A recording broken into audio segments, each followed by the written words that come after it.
학계 2장 1절부터 9절 말씀으로 하나님 말씀 증거하겠습니다. 나누실 은혜 제목은 오늘부터는 복을 주리라.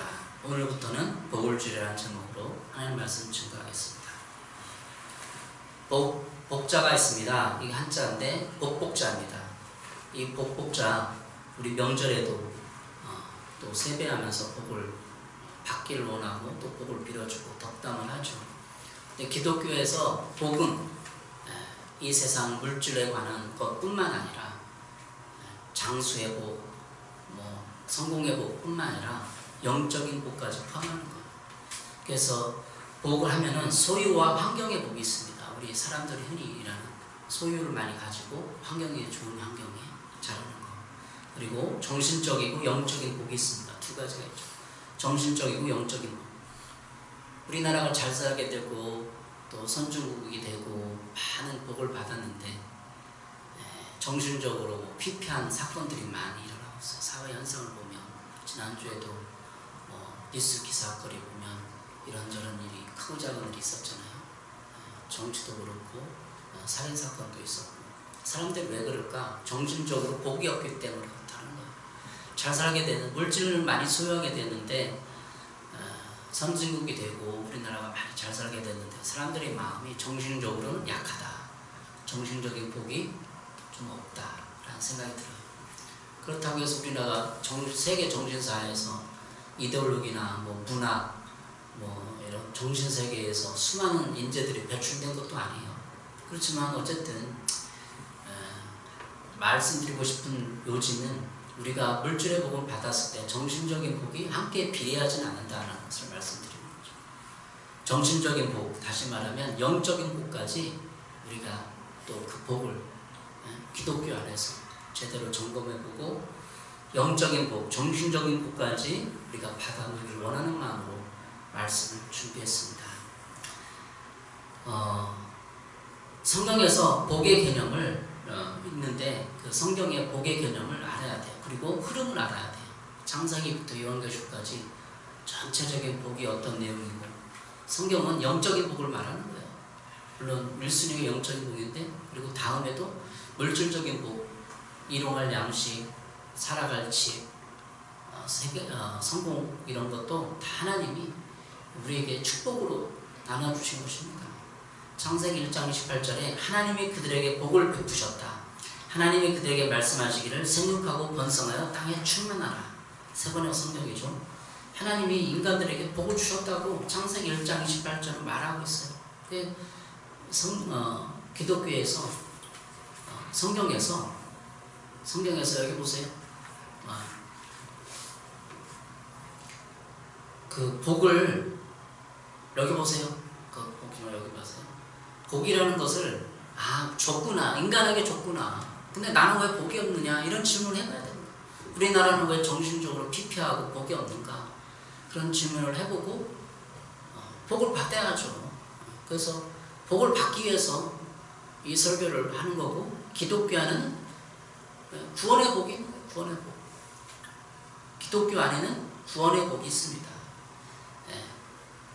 저기서 자꾸 장난하고 그러면 정신을 빼앗겨요. 혼란이 왔다 갔다 해요. 그러니까 집중해서 보세요. 손도 가만히 놔두고 초등학생이 있어서 그래요. 그래서 어쨌든 성경은 복을 줬다. 인간에게 우리가 왜 복을 받아 누려야 된다는 거예요. 핵심이. 그런데 타락하여 그 복을 빼앗겠다는 것이 성경의 또 메시지예요. 창세기 2장 17절 선악을 알게 하는 나무는 열매는 먹지 말라. 내가 먹는 날에는 반드시 죽으리라 하시니라. 하나님이 에덴 동산에 아담과 하와를 창조한 온 우주 만물을 만들었는데 에덴 동산에서 뱀이 유혹을 했잖아요. 뱀이 유혹을 그거 멋있게도 먹어라. 그래갖고 선악과를 따먹었어요. 근데 성경은 먹는 날에는 내가 반드시 죽으리라 예고를 했거든요. 죽었어요. 그 죽음이 어떤 죽음이에요? 영적인 죽음이에요. 그 영적인 죽음이라는 거냐면 하나님이 인간을 만들었는데 하나님의 관계가 끊어졌다는 거예요. 그게 영적인 죽음이에요. 이해하시죠? 그러니까 우리는 신적인 존재 하나님을 아버지로 모시고 에덴 동산에서 아담과 하와가 살았는데 선악과를 따먹는 죄로 말미암아서 하나님과 관계가 단절됐어요. 이게 죽음이에요. 영적인 죽음. 그 이후로 모든 인류는 하나님의 존재 없이, 신의 존재 없이 그냥 지구에서 이렇게 재밌게 행복하게 뭘 위해서, 행복을 위해서, 성공을 위해서 살아가는 거예요. 성공과 행복이 정신적인 복이잖아요. 그죠? 성공하고 행복하고 즐겁게 보내는 거. 근데 영적인 복은 없어졌어요. 그 이후에 아담과 하와 타락 이후에 영적인 복이 없어지고 영적인 복이 없어졌기 때문에 사람들의 관계는 단절됐고 하나님처럼 모든 것이 욕심과 인간의 욕망이 휘두르는 대로 따라가면서 이 지구 전체가, 사람들의 사회 전체가 죄악으로 많이 쌓이게 됐다는 거예요. 죄가 쌓이게 됐고 성경은 그것을 죄가 관영했다 이렇게 표현해요. 관영, 한자 말이거든요. 엄청 많아지는 거예요. 죄가 쌓이고 쌓인다는 거죠. 그래서 하나님이 노아의 홍수를 통해서 지구 전체를 죄를 심판하고 그런 일이 있었어요. 하나님이 따먹지 말라고 한 선악과를 따먹고 어떤 저주가 임했느냐, 그때 저주가 임하는 창세기 3장 16절에 보니까 여자에게는 이렇게 말씀하셨다. 내가 너에게 임신하는 고통을 크게 더할 것이다. 너는 고통을 겪으며 자식을 낳을 것이다. 내가 남편을 지배하려고 해도 남편이 너를 다스릴 것이다. 창세기 3장 16절이에요. 선악과를 따먹고 하나님이 다 불러갖고 뱀도 부르고 뱀도 저주하고 남자와 여자 너 그거 잘못했구나 라고 징계를 했어요. 근데 창세기 3장 16절 어떤 징계냐면 내가 남편을 지배하려고 해도 남편이 너를 다스릴 것이다.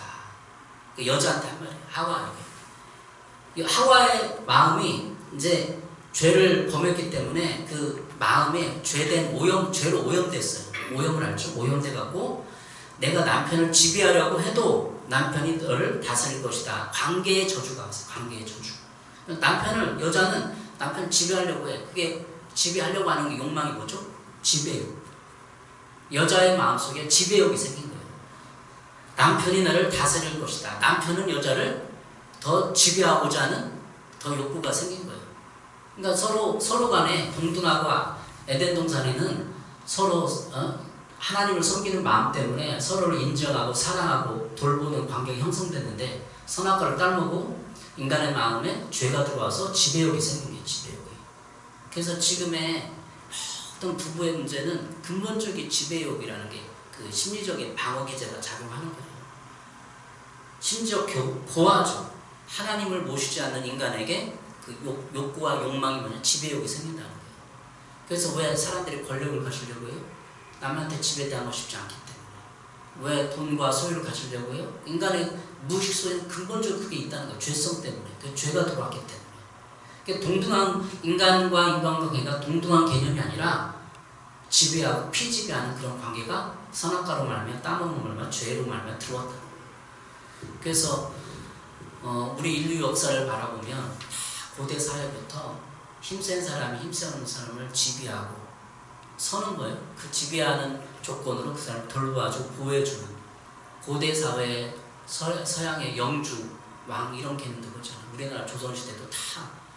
근데 거기에 악만 인간이에요. 인간의 마음에 선도 있죠. 그렇기 때문에 부모가 되어서 왕이 되어서 만백성을 자기 자녀들을 돌보는 마음도 있지만 때로는 인간의 그 마음에 탐욕이 있기 때문에 지배하고 싶은 마음이 있는 거예요. 자, 관계의 저주가 들어왔어요. 그리고 환경의 저주. 창세기 3장 18절 땅은 너에게 가시덤불과 엉겅퀴를 낼 것이다. 너는 들에서 자라는 푸성귀를 먹을 것이다. 아담과 하와에게 하나님이 말한 거예요. 땅은 너에게 가시덤불과 엉겅퀴를 낼 것이다. 땅이 뭐예요? 이 환경을 말하는 거예요. 그러니까 인간의 마음을 말하는 거예요.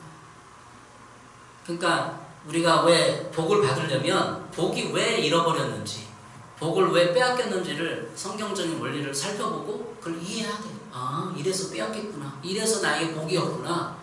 엉겅퀴와 가시덤불을 낼 것이라고 창세기 3장 18절에 얘기했어요. 그러니까 우리가 살아가요. 왜 복이 없는 거죠? 가시덤불, 엉겅퀴가 자꾸 식물이 이렇게 썰어나가고 나무가 커서 열매를 맺으려고 하는데 가시덤불이 이렇게 그거 식물을 막아버려. 엉겅퀴가 그걸 가시덤불 막아버리는 거. 못 자라는 거. 여러분의 마음이 건강하고 행복하고 자라야 되는데 못 자라게 막는 거예요. 부모를 통해서, 환경을 통해서, 친구를 통해서 자꾸 그걸 봐야 되는 거죠. 그래서 선악과를 따먹고 인간이 타락한 여러 가지 증거들이 있는데 관계가 저주가 됐고 환경은 심리까지, 인간의 마음의 심리까지 저주가 왔어요. 그럼 어떻게 돼요? 이 저주 있는 모든 상태를 너무 하나님의 너무나 궁일이 인간을 여기고 사랑하기 때문에 가만히 있을 수가 없었어요. 그래서 그들을 구원해 주기를 원했어요. 그래서 예수 그리스도께서 저주에서 속량했어요. 창세기 3장, 갈라디아 1장 3절이에요. 갈라디아서 읽어보겠습니다. 그리스도께서 우리를 위하여 저주를 받은 바 되사 율법의 저주에서 우리를 속량하셨으니 기록된 바 나무에 달린 자마다 저주 아래 있는 자라 하였습니다. 네.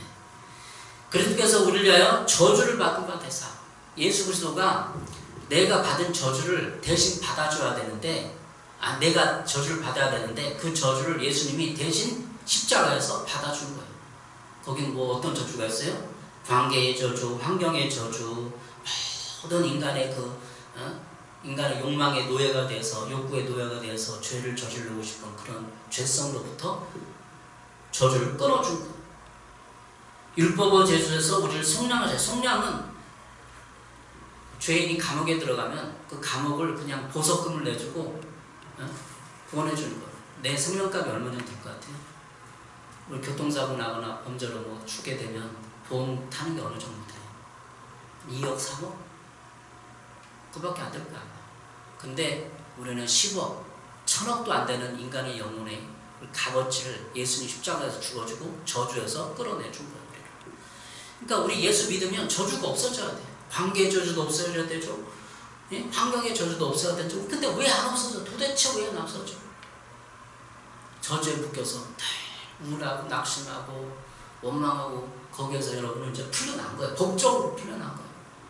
이 원리를 알아야만 내가 복을 받을 수 있는, 오늘부터는 복을 주리라는 말씀을 이해가 될 수 있는 것이죠. 예수 그리스도께서 나를 저주를 받았다 이렇게 이해하고 인식하고 그 모든 삶의 지경으로 그걸 확장시켜서 적용해야 돼.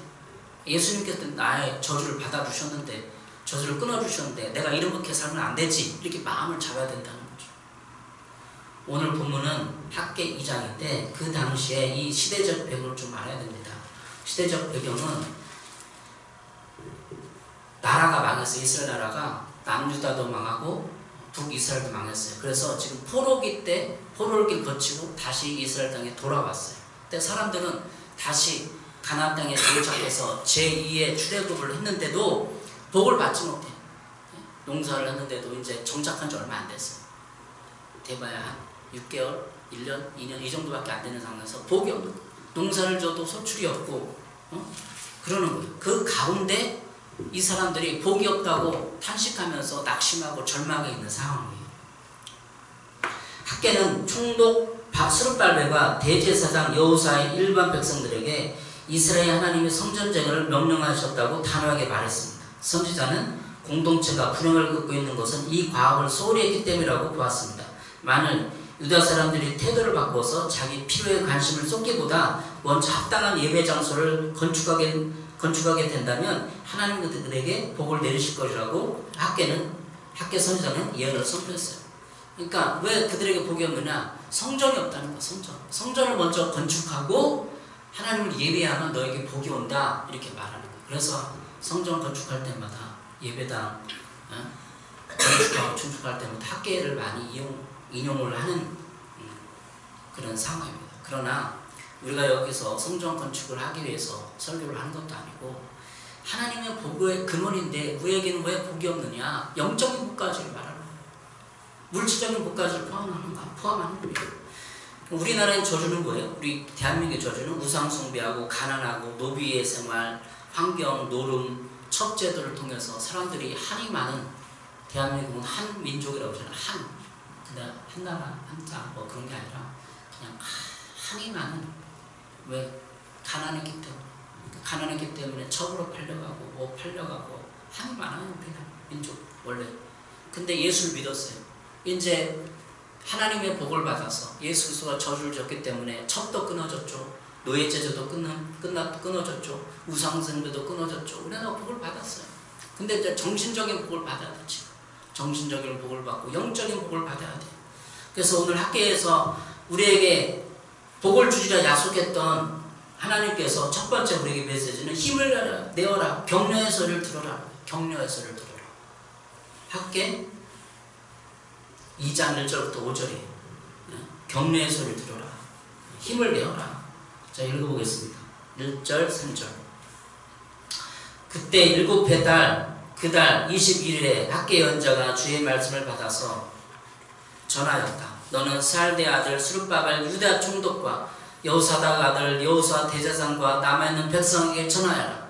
너희 남은 사람들 가운데 그 옛날 찬란했던 그 성전을 본 사람이 있느냐? 이제 이 성전이 너에게 어떻게 보이느냐? 이것이 너희 눈에는 하찮게 보일 것이다. 하나님이 학계 선생님이 말씀하시는 것입니다. 이 성전을 지금 하찮게 보일 것이다. 왜? 지금 다시 돌아온 그 세대 나이든 많은 사람들은 옛날 그 성전을 보면서 이스라엘 망했기 때문에 성전도 무너졌어요.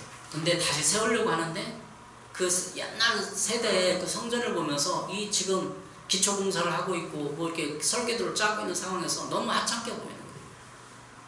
근데 하나님이 하찮게 보일 것이다. 격려하는 거죠. 4절 말씀. 그러나 스룹바벨아 이제 힘을 내어라. 나 주의 말이다. 여호사닥 아들 여호수아 대제사장아 힘을 내어라. 이 땅의 모든 백성아 힘을 내어라. 나 주의 말이다. 내가 너희와 함께 있으니 너희는 일을 계속하여라. 나 만군의 주의 말이다. 성전을 설계도를 짜고 다시 조상들이 어떻게 성전을 건축하는지 자재를 준비하고 이런 과정에서 기초를 보니까 너무 불합리하고 너무 낙심이 되는데 하나님께서 말씀하신 거예요. 이 땅의 모든 백성아 힘을 내어라. 우리가 복을 받으려면 하나님의 위로와 격려의 소리를 들어야 돼. 힘을 내어라.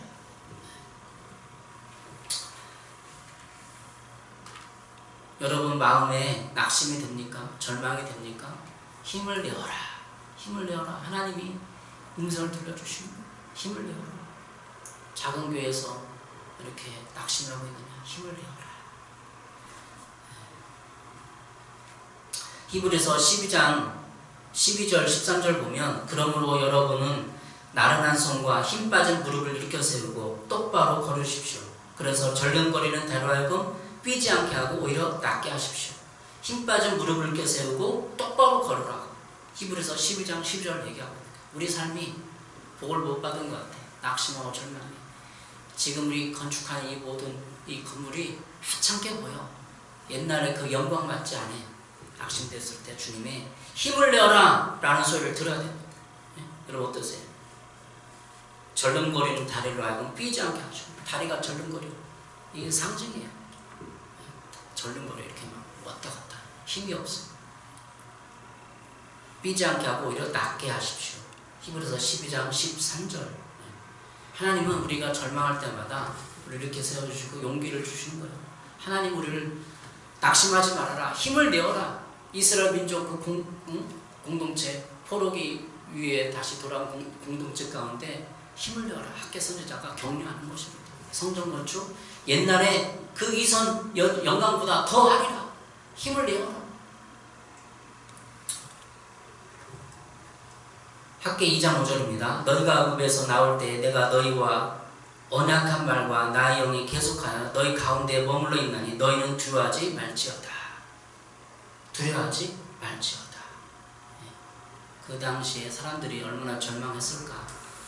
전쟁에서 들어왔는데 농사 뿌려도 씨는 안 맺고 절망하고 기초공사는 안 돼 있고 자재는 부족하고 돈은 없고 그 이스라엘 공동체 가운데 하나님이 두려워하지 말라는 메시지. 여러분의 삶이 아닙니까?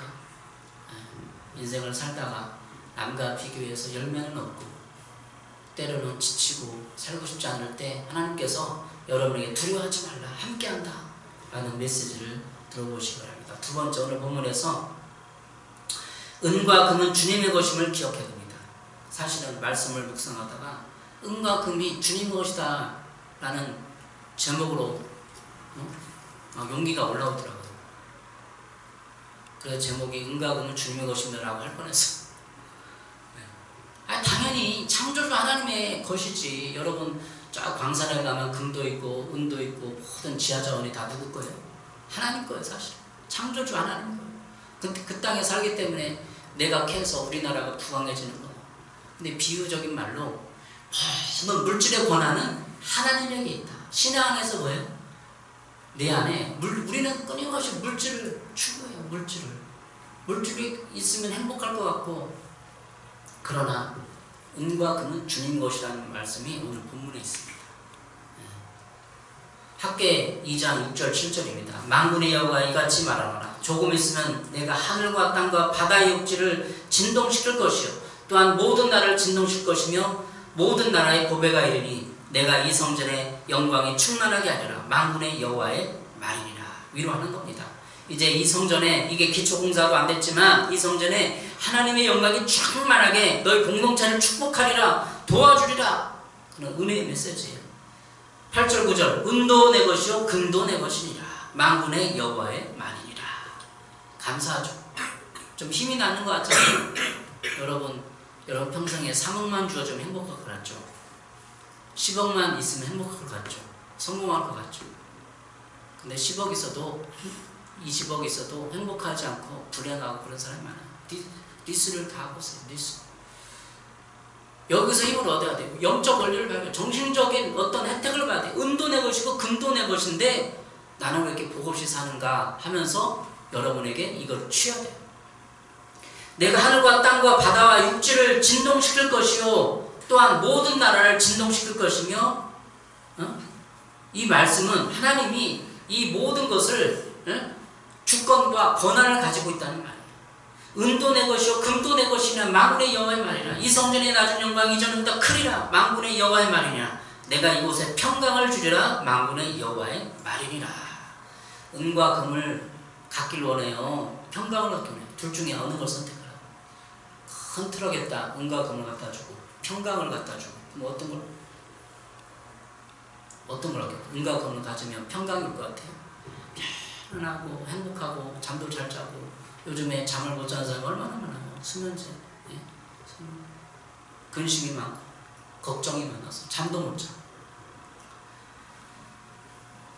학개 2장 8, 9절에 은도 내 것이고 금도 내 것이라 하나님의 말씀은 은과 금의 주인이 하나님일 뿐만 아니라 평강을 부어주겠다는 하나님의 격려의 메시지입니다. 은이 중요해요? 금이 중요해요? 평강이 더 중요해요. 사실은 은과 금을 가지고도 평강이 없다면 잠을 못 자. 늘 근심하고 화나고 짜증 부리고 걱정하고 염려하고 미워하고 그래봐요. 그 지옥이지 그 자체가. 이제 예수 그리스도를 통해서 저주를 끊었는데 어떻게 우리가 이것을 은도 내 것이요 금도 내 것이라고 그 소유를 가지고 하나님 영광을 드러낼 것이냐, 평강을 받을 것이냐 선포해야 돼요. 자기 말로 나는 이미 금과 은을 소유한 사람이다. 나는 하나님의 자녀로서 저주는 끊어졌다. 이런 인식을 가지고 늘 선포하고 자기 말로 변화시켜야 돼요. 지속적인 선포를 해야 돼요. 그래서 우리 교회에서 수요예배, 금요예배 와서 막 불을 짓고 기도하고 선포해야 돼요. 가만히 있으면 안 돼요. 될 수 있는 대로 예배에 와갖고 막 선포하는 소리를 듣고 군대에서 어때요? 군대에서 훈련시킬 때 막 공모신조 외치고 막 하고 함성 지르고 그렇게 하잖아요. 그리고 그렇게 군생활 해보셨어요? 왜 그렇게 하는 거죠? 속에 있는 연약함과 나약함을 죽이고 훈련받고 강하게 담대하게 하기 위해서 선포하는 거예요. 영적인 세계도 마찬가지예요. 그냥 믿습니다. 그냥 가만히 주변 텔레비나 보고 가만히 있으면 안 돼요. 교회 나와서 막 부르짖어 함성 치고 주 예수님 금도 내 것이고 금도 내 것이 나는 복이 없습니다. 복을 주십시오. 이렇게 선포해야 돼요. 은도 내 것이고 금도 내 것인데 나에게 주십시오. 이렇게 해야 주는 거 아니에요? 은도 내 것이고 금도 내 나는 가난해 쩌들어 이렇게 하고 보면 낙심이 있으면 안 줘요. 은도 내 것이고 금도 내 것인데 주십시오. 하나님 영광으로 살겠습니다. 거룩하게 살겠습니다. 선포할 때 복이 없는 거예요. 이해하셨죠? 군대에서 외쳐보셨어요? 선포해보셨어요? 훈련 받을 때 훈련. 예? 저는 그랬어요. 훈련소에서 고병함성 10초가 왜 그러는 거죠? 자신감을 느끼기 위해서. 우리가 영적인 세계도 마찬가지예요. 내가 혼에는 지금 정신에는 눌려있어. 슬프고 낙심해. 근데 혼을 돌파하기 위해서는 내 육신적인 함성과 선포와 이것을 영적인 선을 뚫어버려요. 그래서 선포해야 되는 거예요. 사도행전 3장 6절에 말하고 있습니다. 베드로가 이르되 은과 금은 내어 꺼니와 내게 있는 이것을 내게 주노니 나사렛 예수님의 이름으로 일어나 걸으라. 사도행전 3장에 베드로가 성전 미문에 앉아있는 거지를 다리가 쩔뚝거리고 장애를 일으켰어요. 은과 금을 구걸을 하는 거예요. 은과 금을 달라고, 동전 한 푼 달라고. 그때 베드로가 성령에 충만하고 성령 받은 지 얼마 됐기 때문에 예수님의 이름으로 일어나 걸어라. 우리는 예수님을 믿었어요. 예수님이 왜 복과 저주를 헤어보지 못하는 것? 예수님의 이름의 권세를 안 사용하니까 그런 거예요. 예수님의 기도합니다. 다 죽어가면 안 돼. 그래서 개척교회는 함성이 있어요. 선포가 있어요. 이것이 나와서 주 예수님 선포합니다. 예수님으로 저주에서 끊었음을 선포합니다. 이렇게 했을 때 여러분의 저주와 흉악이 결국에 끊어지고 자신감이 붙고 영적인 세계에서 일어날 수 있는 거예요. 그렇게 하시길 바랍니다. 우리는 복음 위에 살 때 하나님 영광을 살 때 빌립보서 3장 18, 19절에는 저주가 끊어지고 우리의 필요가 채워집니다. 빌립보서 3장 18절 내게는 모든 것이 있고 또 풍부한지라 에바브로 디도편에 너희가 준 것을 받았으므로 내가 풍족하니 이는 받으실 만한 향기로운 제물이요 하나님을 기쁘시게 한 것이라. 나의 하나님이 그리스도 예수 안에서 영광 가운데 그 풍성한 대로 너희 모든 쓸 것을 채우시리라. 빌립보서 3장 18, 19절이에요. 사도 바울이 쓴 내용이에요. 영광 가운데 풍성한 대로 모든 쓸 것을 채운다고 빌립보서 3장 19절에 말하고 있어요. 모든 것을 채운다. 우리 지난날 교회를 설립하고 지금까지 모든 것을 채웠어요. 그럼에도 불구하고 아직도 부족한 느낌이 있어요. 우리 저기 뭐야 제습기도 하나님이 주셨죠. 우리 임사무가 신청해서 저것도 주시고 제습기가 2대예요. 지하 공간이라. 저거는 천하민 임성비 형제가 주고 이 모든 이 프로젝트도 제가 소속된 장로님이 설치해 준 거예요. 선풍기도 저기 천하민 임성비 형제가 가게에 쓰는 거 보내온 거예요. 다 채웠죠. 이것도 이 캠코더도 누가 헌금해서 회계 헌금해서 다 채워졌어. 이게 신디사이저 어느 목사님이 100만원 헌금해 주셔가지고 우리 희수가 10만원 20만원 같이 보태갖고 160만원짜리 저기 예배 필요한 거 다 채워주셔. 다 채워. 필요한 거 없어. 어느 목사님이 우리 교회 딱 방문했더만 있을 거 다 있네. 있을 거 다 있어요. 제 돈으로 살려면 교회 재정을 잘 못해요. 하나님이 예배 드리는 공간에 예배에 필요한 모든 기자들은 다 주셔요. 목회하기 위해서 필요한 것도 주셔요. 근데 늘 가난에 쪄들어갖고 인색하면 안 돼. 남을 베풀고 작은 거라도 나눠주고. 하나님이 풍성하게 채운다고 믿고 선포하면 가난의 저주가 끊어지는 거예요. 우리 인생도 마찬가지예요. 믿고 선포하고 따르면 하나님이 되는 것입니다. 자, 그러면 오늘 19절, 오늘부터는 복을 준다는 내용이 19절에 있어요. 학계 2장 19절입니다.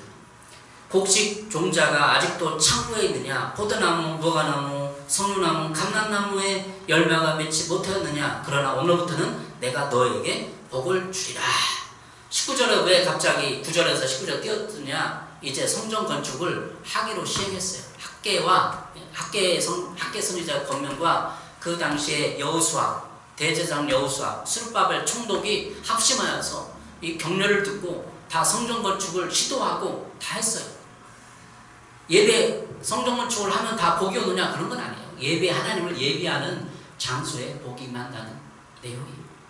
19절에 보니까 오늘부터는 내가 너에게 복을 주리라. 격려하는 거. 오늘부터는 내가 너에게 복을 내리겠다. 그 당시에 사람들은 돌아와가지고 피폐했어요.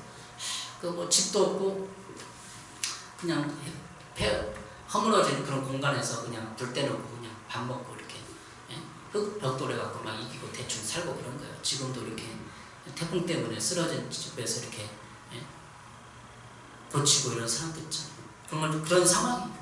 근데 하나님께서 오늘부터는 복을 주겠다 말씀하시는 것입니다. 제가 재정 세미나를 지난주에 갔는데 여자 목사님이 선포하는데 어떻게 선포하느냐, 기름 부음이 재정을 돌파하게 한다 말씀하시고, 그리고 믿음으로 재정을 증가시킬 수 있다. 이거 믿음이 뭐예요? 그냥 믿습니다 그런 자기 어떤 확신이에요.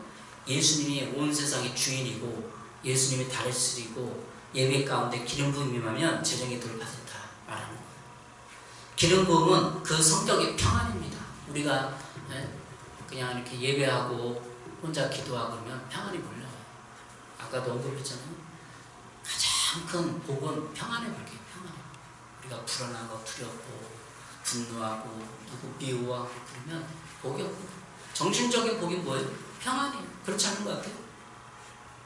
맞는 것 같죠? 정신적인 평안이에요. 기쁨. 하나님은 우리에게 평안의 복뿐만 아니라 기름 부음과 예배를 통해서 복을 주십니다. 성령님 우리 안에서 평안을 주어주시기는 분입니다.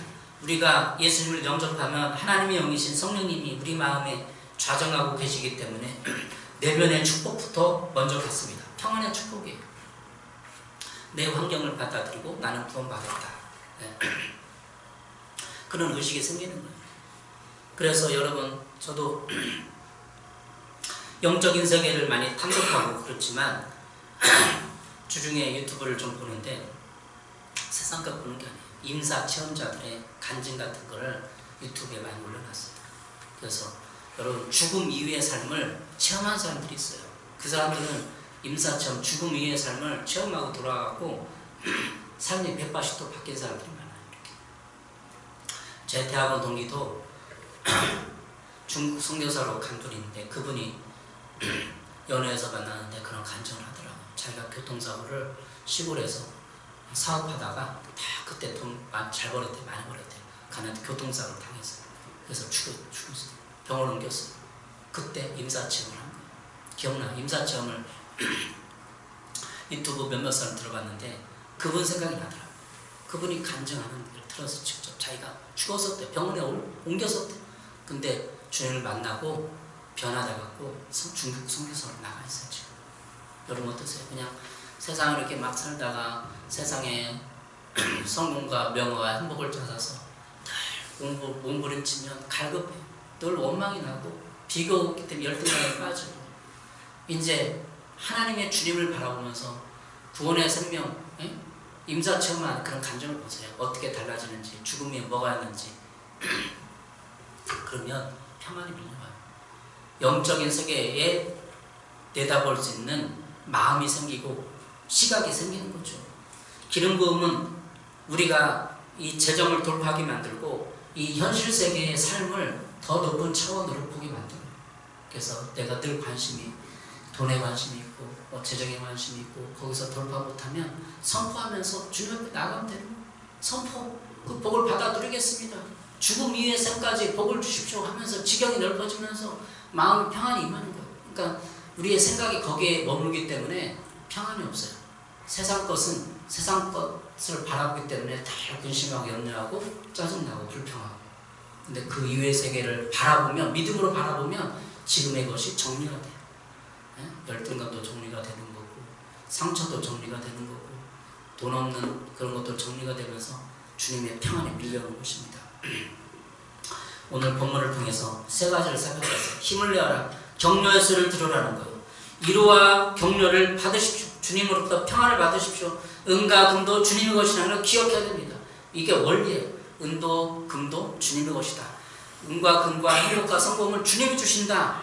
원리와 정체성을 가지고 평안으로 들어가시기 바랍니다. 그래서 신앙생활은 나의 열심이 아니라 주님의 열심입니다. 내가 주님의 그 뜻대로 살고 노력하고 주님의 뜻을 분별하고 따르면 평안이 밀려오고 은과 금이 주어지는 것이에요. 은과 금을 찾으려고 하지 마세요. 세상에 쾌락과 명예와 이것을 찾아 헤매지 마시고, 은과 금은 주님의 것인데 왜 안 주나? 이렇게 문제를 나에게 찾아야지. 은과 금은 주님 것인데 그렇게 원망이 되는 거죠. 세 번째, 오늘부터는 복을 주겠다는 주님의 기대를 가지시기 바랍니다. 소망을 가져도 됩니다. 말씀대로 순종해야 합니다. 그리스도 안에서 내적 음성을 들어야 돼요. 그래야 내적 음성을 들어야 주님 나를 위로하고 격려할 소리를 들어야만 마음에 평안이 오고 돌파할 수 있는 것입니다. 어떻습니까, 여러분? 그 당시에 지금까지 2023년 아니에요? 이 학계 선지자의 시대적 벽은 몇 년 정도 될까요? 2500년이 넘어요. 학계 선지자의 그 시대 배경은 지금으로부터 2500년 전이에요. 약 2500년 전. 그 당시에 사람들이 피폐해서 성전 건축을 못하고 복이 없어서 열매도 없고 그런 상황에서 힘을 내어라, 복을 주겠다. 우리의 삶에 적용해 보겠습니다. 우리 삶은 하나님 이미 우리의 모든 저주를 끊었어요. 나를 뒤돌아봐야 돼. 내가 말씀대로 살고 있는가? 순종하고 있는가? 선포하고 있는가? 은과 금은 주님의 것이라는 원리를 이해하고 있는가? 여러분의 은과 금은 주님의 것입니다. 베드로도 은과 금은 없지만 예수님의 이름으로 일어나 걸어라 했던 것처럼 예수님의 이름이 금과 금을 가져오는 통로예요. 예수 이름을 사용하세요. 다시 한번 기도하라는 거예요. 예수 이름을 선포하고 예수 이름을 끊어내고 예수 이름으로 저주에서 일어나기를 바랍니다. 기도하겠습니다.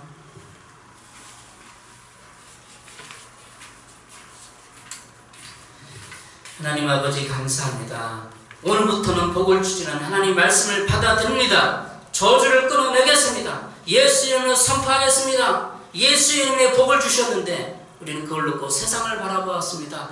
용서하여 주시옵소서. 복을 받아서 필요한 모든 것을 공급받는 우리를 되게 하여 주시옵소서. 예수님의 이름으로 기도했습니다. 아멘.